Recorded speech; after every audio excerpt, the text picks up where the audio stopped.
আজকে 5ই September doctor Sarvepalli রাধাকৃষ্ণনের জন্মদিন উপলক্ষে আমরা সকলে শিক্ষক দিবস উদযাপন করে থাকি। আমার জীবনের প্রত্যেকটা শিক্ষককে জানাই আমার প্রণাম। আমার জীবনে শিক্ষক দিবস মানেই যাদের প্রতিচ্ছবি আমার ভেসে ওঠে চোখের সামনে, সে আমার স্কুলের সময়কার যেই টিচারগুলো ছিল, ছোট থেকেই যাদের থেকে ভালো কিছু শেখা। যদিও বা পড়াশোনায় খুব একটা ভালো ছিলাম না, তবে জীবন সম্বন্ধে যেটুকু জ্ঞান হয়েছে তাদের থেকেই, এবং তারা অনেক কিছু শেখাতে চেয়েছিলেন, শিখিয়েছিলেন, যেগুলো দুঃখের বিষয় আমি শিখতে পারিনি। খুব আফসোস হয়, যদি আরেকবার সেই সময়টা ফিরে পেতাম তাহলে তাদের কাছ থেকে পুরোটা শিখে নিতাম, আরও আদায় করে নিতাম। শিক্ষক মানে যিনি হলেন প্রকৃত শিক্ষাদাতা, শিক্ষক মানে পিতার পরে দ্বিতীয় পিতামাতা। একটা কবিতার মাঝখানে 4টে লাইন আমার অনেক পছন্দের। এই লাইনগুলো, ছোট থেকেই পড়া মানে ভয় আর শিক্ষক মানে রাগী, এই জিনিসটাই ভেবে ভেবে বড় হয়েছিলাম। তো যিনি আমার এই চিন্তাভাবনাটা বদলে দিয়েছে তার কথা একবার না বললেই নয়।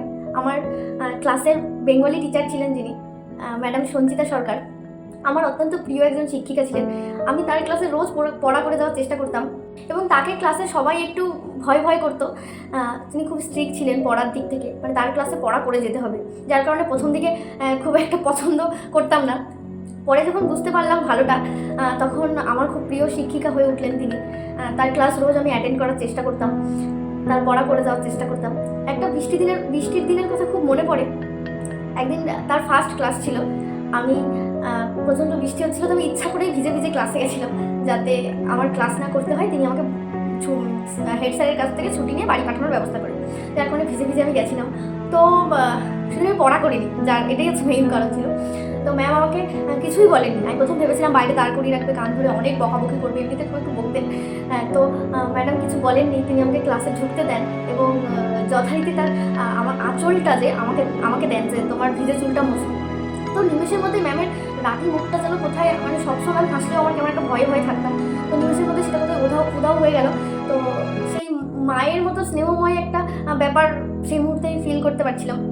তো আমার সেই দিনটা হয়তো সবার কাছে হয়তো কোনো নর্মাল একটা বিষয়, কিন্তু আমার কাছে ওই মুহূর্তটা বা ওই সময়টা শিক্ষকদের প্রতি ভালোবাসা, সম্মান আর পড়াশোনার প্রতি আগ্রহ দ্বিগুণ করে তোলে, বাড়িয়ে দেয়। আমার চিন্তাভাবনার বদলে এনে দেয় ম্যাডাম। ভালো থাকবেন। শিক্ষক দিবসের প্রণাম জানাই আপনাকে।